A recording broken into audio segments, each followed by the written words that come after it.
ரமேஷ் சேதுராமன், இந்திய அரசியலமைப்பு சட்டம் தொடர்பில் இருக்கீங்களா? கேக்குதா? கேக்குது சார். இந்திய அரசியலமைப்பு சட்டம் மதச்சார்பின்மைன்னு வழங்கியிருக்கு. ஆனா மதத்தின் அடிப்படையில் இங்க குடியுரிமை கொடுக்கறது இந்த சட்டத்துடைய சாராம்சமா இருக்கு. இதை ஒரு அரசியல் தேர்தல் ஆயுதமா பயன்படுத்துது பாஜக. இதைதான் மம்தாவும் சொல்கிறார். இங்க இருக்கக்கூடிய விவாதங்கள்லையும் அதுதான் பேசுபொருளா இருக்கு. ஷானவாசும் அதை தான் வைத்தார், குபேந்திரனும் அதை தான் முன்வைத்தார். இல்ல, இத நீங்க சட்டத்துல இருக்கக்கூடிய நுணுக்கத்தையும் நம்ம பார்க்கணும் அப்படிங்கறது என்னுடைய தாழ்மையான கருத்து. விஷயம், கலை சார் அவர் சொல்லும் போது இரட்டை குடியுரிமை நம்ம இலங்கையிலிருந்து இங்க வந்த தமிழ் சகோதரர்களுக்கு கொடுக்கணும்னு கேட்டாரு. அதை கொடுக்க முடியாது. ஏன்னா இந்தியா இரட்டை குடியுரிமைங்கிறத எங்கேயுமே அங்கீகரிக்கல, சட்டம் அதற்கான இடத்தை கொடுக்கவில்லை. Point number 1. ரெண்டாவது விஷயம், இங்க எந்தெந்த நாடுகளுக்கு நம்ம சொல்றோம், 3 நாடுகளை பத்தி இப்ப பேசுறோம். பாகிஸ்தான், வங்கதேசம், 3வது ஆப்கானிஸ்தான். இன்னைக்கு ஆப்கானிஸ்தான்ல நிலைமை என்ன? தாலிபான்களின் இதுல கட்டுப்பாட்டுல அந்த நாடு இருக்கு. அங்கே முஸ்லிம் முழுக்க இஸ்லாமிய நாடாக பிரகடனப்பட்டு அங்கே தாலிபான்களின் கீழ் நடக்கப்படும் அந்த இதில் ஆட்சியில எப்படியெல்லாம் இப்போ மற்ற பிரிவினருக்கு எந்தவித ஒரு அங்கீகாரமும் இருக்காது, அவங்களுடைய வாழ்க்கை மிக மிக கஷ்டமா இருக்குங்கிறது எல்லாரும் உணர்ந்து கொள்ளலாம். அதே மாதிரி 1947 ஒரு நாள் இடைவெளியில பாகிஸ்தான் என்னும் நாடு பிரிக்கப்பட்டு அதே இதுல இந்தியாவும் உருவாக்கப்பட்ட போது இன்னைக்கு பாகிஸ்தான்ங்கிறது இஸ்லாமிய நாடாக இருக்குங்கிறதையும் நம்ம பாக்குறோம். இந்த பிரிவினையே மதத்தின் அடிப்படையில் ஆனது அப்படிங்கிறதையும் நம்ம பாக்குறோம். ஆனாலும் இன்னைக்கு அங்க இருக்கக்கூடிய இங்க எத்தனை சிறுபான்மை % இருந்தாங்களோ 1947 அதே அளவுக்கு அங்கேயும் சிறுபான்மை % இருந்தாங்க. ஆனா அந்த விகிதாச்சாரம் இன்னைக்கு என்னவா பாகிஸ்தான்ல இருக்குங்கிறத நீங்க தயவு செஞ்சு புரிஞ்சுக்கணும். 5% கூட கிடையாது, 4% கூட கிடையாதுங்கிற நிலைமைக்கு அங்க தள்ளப்பட்டிருக்காங்கங்கிற அடிப்படையில இருந்து நம்ம இத பார்க்கணுமா? இல்ல ஒரு நிமிஷம் முழுசா நான் சொல்றேன். நீங்க பேச விட்டுட்டு தான் சார் நான் குறுக்கிட்டேன். நீங்க உடனே இத தான் சொல்லுவீங்க. பேசணும்னே குறுக்கிட்டீங்கன்னு சொல்லுவீங்க. புரியும் சொல்றேன். இல்ல அதுதான் மியான்மரை சேர்க்கல, அவ்வளவுதான் சார் என் கேள்வி. மியான்மரை சேர்க்கல. ஷானவாஸ் வரேன். வங்கதேசத்தை பொறுத்தவரைக்கும் இதேதான். வங்கதேசத்தில் இருந்து வருபவர்களுக்கு என்ன பிரச்சனை அப்படின்னு நம்ம பார்த்தோம்னா, அதாவது பாகிஸ்தானுடைய அடக்குமுறை அப்படிங்கிறது வங்கதேசத்துல நடைபெற்றது. கிழக்கு பாகிஸ்தான் சொல்லப்பட்டு ஆனாலும் அங்க வங்கதேசத்துல நடைபெற்றதுனாலதான் இந்தியா அதில் தலையிட்டு அது தனிநாடாக பிரித்து கொடுப்பதற்கு அத்தனை உதவிகளையும் செய்ததுங்கிறத. அங்க ஜனநாயக நிலைநாட்டப்படணும், ஆனாலும் அங்கே முஸ்லிம் பெரும்பான்மை நாடுங்கிறத நீங்க மறக்க முடியாது. அங்கிருந்து இங்க வேலைக்கு வராங்க, இஸ்லாமியர்களும் வருகிறார்கள், இந்துக்கள் எல்லாருமே வராங்க, புலம்பெயர்றாங்க அப்படின்னாக்க காரணம் என்ன? ஆனா என்னன்னா இங்க வேலை செய்ய வருபவர்கள் அவங்க முறைப்படி வந்தாலும் பிரச்சனை இல்லை, அவங்களுக்கு புரிதல் இல்லாததுனால முறைப்படியாக வராமல் ஆக்சுவலா அதிகப்படியாக செலவு செய்து முறையற்ற முறையில் இங்க வராங்கன்னு பார்ப்போம். அந்த இதை நீங்க இங்க உள்ள வருவதை எந்த நாடும் அங்கீகரிக்காது, இந்தியாவும் அங்கீகரிக்காது. அடுத்த விஷயம், மியான்மரை பத்தி கேட்டீங்க. சரிங்க, அப்படி வந்தா கூட குடியுரிமை, ஏன்னா அவங்க ரெஃப்யூஜியா வராங்கன்னாக்க அங்க ரிலீஜியஸ் மைனாரிட்டி ரிலீஜியஸ் பர்சிக்யூஷன் சொல்லக்கூடிய விவகாரத்துல மட்டும்தான் வர முடியும். அந்த ஆஸ்பெக்ட்ல வரவங்களுக்காக இது செய்யப்படுதுன்னு பாக்குறோம்.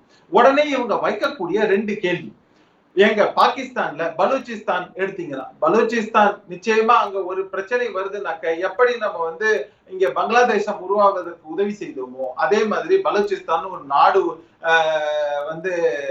உருவாவதற்கு நாம அடுத்த டேர்ம்ல உதவி செய்யலாம்.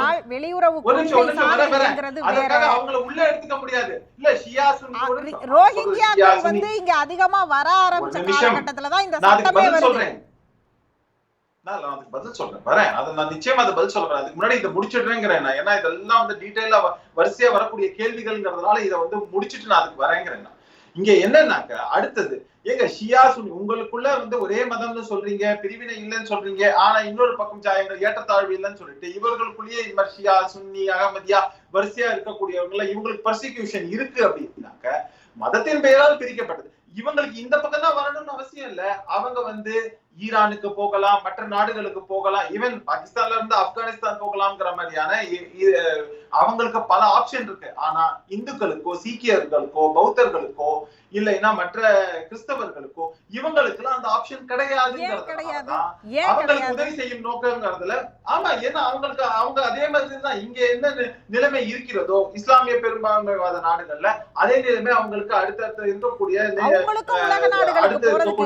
இருக்கக்கூடிய நாடுகள்ல அதே பிரச்சனை வர்றதுக்கு எப்படி இருக்குதோ அதே மாதிரி உலக நாடுகளுக்கு இல்ல. நீங்க சொல்ற தியரி இந்தியாவை விட்டா அவர்களுக்கு வழியே இல்லங்கிறதெல்லாம் இல்ல, அவங்களுக்கெல்லாம் இருக்கு, இவங்களுக்கு இல்லன்றதெல்லாம் இல்ல, உலக நாடுகளுக்கே இருக்கு. அவங்க இங்க இருந்து போலாம். அப்படி பார்த்தா இலங்கையில இருந்து இன்னைக்கு போய் இருக்காங்களே. ஒரு நிமிஷம் உண்மை அதுதான். ஆனா நான் இன்னொரு உதாரணம் சொல்றேன் உங்களுக்கு இதை புரிஞ்சுக்கிறதுக்கு. ஈராக்ல பிரச்சனை வந்தது, ISIS அப்படின்னு கூட.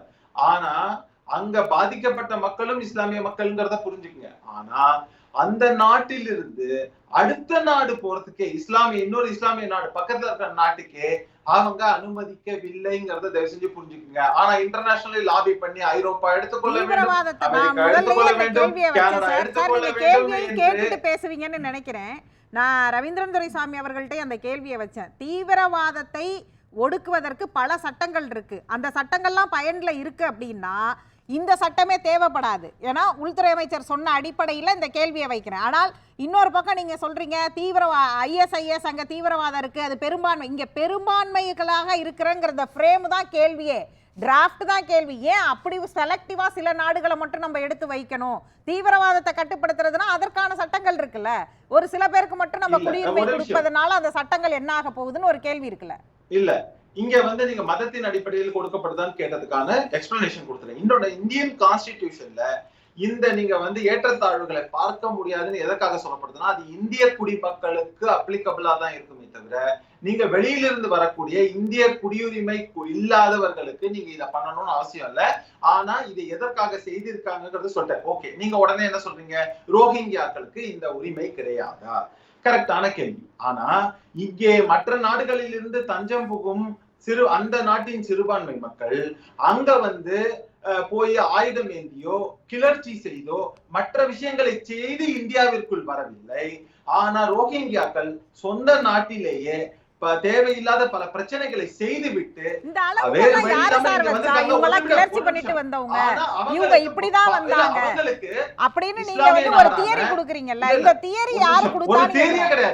தியரியே கிடையாதுங்க. இது வரலாறு. பார்சிகள், கிறிஸ்தவர்கள், பௌத்தர்கள், மற்றவங்க எல்லாம் இதுல இந்துக்கள் மற்றவங்க எல்லாம் சேர்த்திருக்காங்கல்ல, அவங்க எல்லாம் கிளர்ச்சி பண்ணிட்டு வரல, இவங்க தான் கிளர்ச்சி பண்ணிட்டு வந்தாங்கன்னு எந்த அளவுகள் அடிப்படையில நீங்க மதிப்பிடுறீங்க? அத உண்மை அதுதான். ஒரு டிராஃப்ட் ரெடி ஆயிடுச்சு. இதுதான் ஷானவாஸ் ரொம்ப ஓபனா கேக்குறாரு சார், இது முஸ்லிம்களுக்கு எதிராகத்தான் நாங்க இந்த சட்டத்தை கொண்டு போகணும் ஓபனா சொல்ல வேண்டியதுன்னு கேக்குறாரு. அது அப்படி சித்தரிக்கப்படுது. ஒரே வார்த்தை சொல்லணும்னா அவங்க முஸ்லிம் தானே, ரோஹிங்கியாக்கள் முஸ்லிம்கள் தானே, பங்களாதேஷிய அவங்கள அனுமதிக்க மாட்டேங்கிறாங்கிற ஒரே வார்த்தையை சொல்லுங்க, உங்களுக்கு புரியும். இப்ப நான் சொன்ன ஜஸ்டிபிகேஷனாலதான் பங்களாதேஷ் ரோஹிங்கியாக்களை அகதிகளாக அதுக்குதான் நான் ஒரு கேள்வி கேட்கிறேன். உள்துறை அமைச்சரிடம் ஒரு கேள்வி கேட்கப்பட்டது. நீங்க சொன்ன கேள்விக்கு தான் சார், நீங்க சொன்ன கேள்விக்கு தான் உள்துறை அமைச்சரிடம் அகமதியாக்களை ரோஹிங்கியாக்கு நீங்க சொல்றீங்கல்ல, அகமதியாக்களை ஏன் இதுல சேர்க்கல, அங்க இருந்து வராங்களே அகமதியாக்களை சேர்த்திருக்க வேண்டியதுதானே, அவங்க அங்க பெரும்பான்மையா இருக்கிறாங்க. இல்ல நீங்க அத சொல்லல, நீங்க அதுக்கு முரணா சொன்னீங்க. அதுக்கு வேற வேற ஜியோகிராபிக்கல் லொகேஷனை சொன்னீங்க, நீங்க கிளர்ச்சி செஞ்சுட்டு வந்தாங்கன்னு சொன்னீங்க. ஒரு நிமிஷம் மேடம், அவங்களுக்கு மல்டிபிள் ஆப்ஷன்ஸ் இருக்கு. அகமதியாக்கள் நீங்க ஈரானுக்கு கூட போக முடியும்னு நான் தெளிவா சொல்லியிருக்கேன். அப்படி இலங்கை தமிழர்களுக்கு முடியும், அப்ப சேர்த்திருக்க வேண்டியது தானே. ஒரு அடுத்தது இலங்கை தமிழர் வருவோம். இருங்க வரேன். இப்ப நான் ஒன்னொன்னா சொல்றேன். இப்ப நான் லெஃப்ட் சைடு முடிச்சாச்சு, மேல இப்ப ரைட் சைடும் முடிச்சுட்டேன். இப்போ இலங்கை தமிழர்களுக்கு வருவோம். இலங்கை தமிழர்கள் விஷயத்துல கலை சார் கரெக்டா சொன்னாரு. இது என்னன்னா இலங்கை என்பதும் நமது அண்டை நாடு தான்.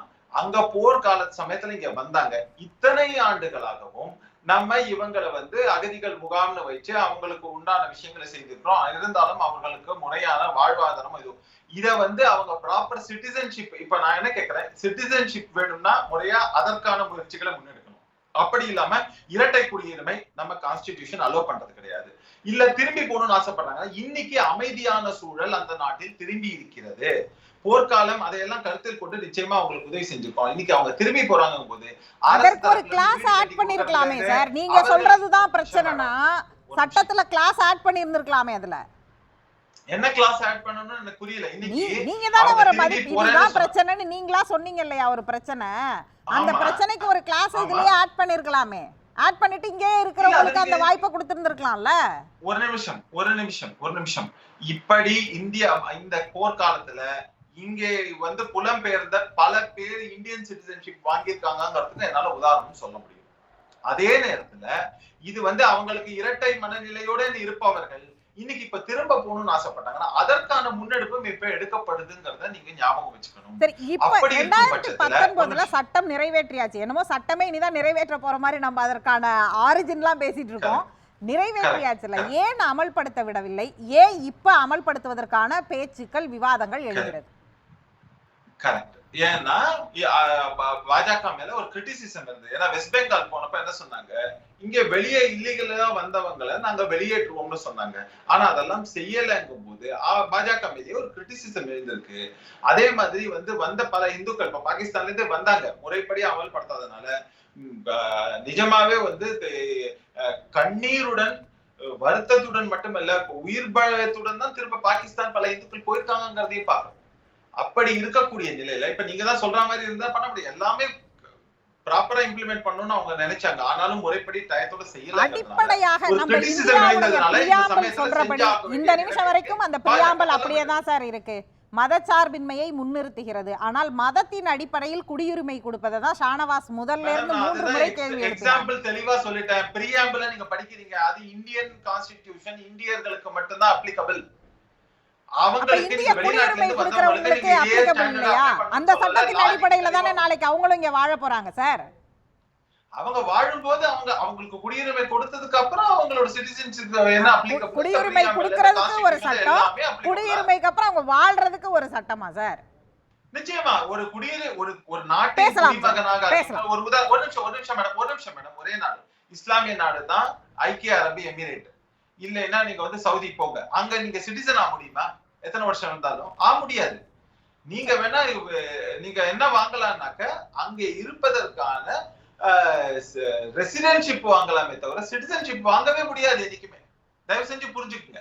அப்போ சிட்டிசனுக்குன்னு இருக்கக்கூடிய ரைட்ஸ்னு ஒண்ணு இருக்கு, அவங்க கிட்ட கான்ஸ்டிடியூஷன் இருக்கு, அவங்க எல்லாமே பண்றாங்க. அப்படின்னாக்க நீங்க ரெசிடென்ட்டுக்குன்னு ஒரு சில ரைட்ஸ் மட்டும்தான் இருக்கு. உலக நாடுகள்ல இயற்ற சட்டங்கள் எல்லாமே வெவ்வேறா தான் இருக்கு. நீங்க இப்ப ஒரு யுஏஇ உதாரணம் சொன்ன மாதிரி இன்னும் கனடாவுடைய சட்டமோ நம்மளுடைய கிரீன் விசா குறித்து யுஎஸ் சட்டங்களோ குறித்து விரிவா பேசலாம். அதல்ல நாம ஒரு புது சட்டத்தை ஒரு பக்கம் மட்டும், ஒரு காயினோட ஒரு பக்கத்தை மட்டும் பார்த்துமே டிராஃப்ட் பண்ணிருக்கிறோமேங்கிற அடிப்படையில இருந்து எழுப்பப்படுகிற கேள்விதான். ஷானவாஸ் குறுக்கிட்டார். ஷானவாஸ் சுருக்கமா.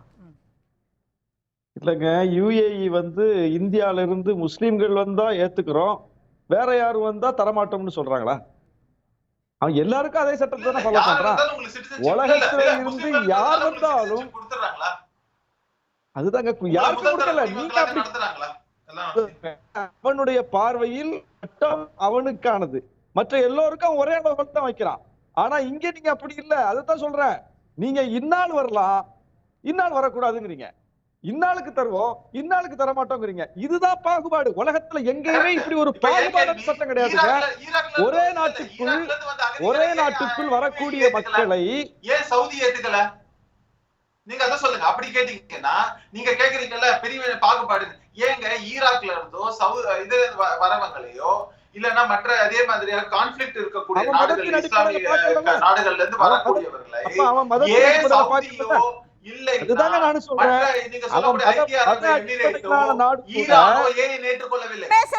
அவர் நேர கேட்டாரு, உங்க நேரத்துல அவர் பேசல. அவர் சொல்லி முடிச்சிடட்டும். கேளுங்க, மதத்தின் அடிப்படையில் சட்டம் இருக்கக்கூடிய நாடு கூட மதத்தின் அடிப்படையில பார்க்கல பாருங்க. இவர் முஸ்லீம் அதனால ஏத்துக்கிறோம் அப்படின்னு அவர் சொல்லல பாருங்க. எந்த நாடு சொல்லல பாருங்க. முஸ்லீம் நாடாகவே இருந்தாலும் முஸ்லீமாகவே வந்தாலும் அவன் ஏத்துக்க மாட்டோம்னு தான் சொல்றான். அப்போ மதத்தின் அடிப்படையில் யாரோ ஒருத்தர் தான் பேச முடியும், 2 பேர் பேச முடியாது ஒரே நேரத்துல. அப்போ மதத்தின் அடிப்படையில் அவர்கள் பார்க்கவில்லை. அப்போ நம்ம செக்யூலர் ஸ்டேட்னு சொல்லிட்டு எல்லா மக்களுக்குமான சட்டம்னு சொல்லி வச்சிருக்கிற நாட்டுல மதத்தின் அடிப்படையில பார்க்கிறோம். இது எவ்வளவு பெரிய அநீதி. அப்புறம் சொன்னாரு, ரோஹிங்கியாக்களை ஏன் ஏத்துக்கல தெரியுமா? அவங்க அந்த நாட்டுல கிளர்ச்சி செஞ்சுட்டு வர்றாங்க அப்படின்னு. இப்ப நீங்க 3 நாட்டுல இருந்து இந்த மக்கள் மட்டும் வரலான்னு சொல்லிருக்கீங்கல்ல, வரலான்னு சொன்னது மட்டுமல்ல, அந்த நாட்டில் அவர்கள் மீது என்ன வழக்கு இருந்தாலும் அது பிரச்சனை கிடையாது, நாங்க அப்படி ஏத்துக்கும்னு சொல்றீங்க. என்ன வழக்கு இருந்தாலும் அவன் அந்த நாட்டுல கிளர்ச்சி பண்ணவனா இருக்கலாம், அந்த நாட்டை எதிர்த்து போராடியவனா இருக்கலாம், என்ன வேணாலும் இருக்கலாம். சரி, திபெத்தியர்களுக்கு இங்க வந்து நம்ம அடைக்கலம் கொடுத்திருக்கோமே, திபெத்தியர்கள் சீனா அரசால் பாராட்டப்படுகிறவர்களா, சீனாவை எதிர்த்து கிளர்ச்சி பண்றவங்களா? இங்க மோடியும் நம்ம சீன பிரதமரும் சந்திச்சாங்கல்ல மகாபலிபுரத்துல, அப்ப இங்க இருக்கக்கூடிய திபெத்திய மாணவர்கள் போராட்டம் நடத்தினாங்க. அந்த வருகையை எதிர்த்து, சீன அதிபருடைய வருகையை எதிர்த்து சென்னையில போராட்டம் நடத்துச்சீங்க, திபெத் மாணவர்கள் போராட்டம் நடத்தினாங்க. அப்போ சீன அரசை எதிர்க்கக்கூடியவர்கள் திபெத்தியர்கள். அந்த திபெத்தியர்களுக்கு இந்த நாட்டில் நம்ம எவ்வளவு பெரிய இடம் கொடுத்து வச்சிருக்கோம். கிளர்ச்சியாளர்கள், ஒரு அரசை எதிர்த்து போராடக்கூடியவங்க, உங்களால நாங்க ஏத்துக்க மாட்டோம்னு சொல்லியிருக்கோமா? பேசுவோம்.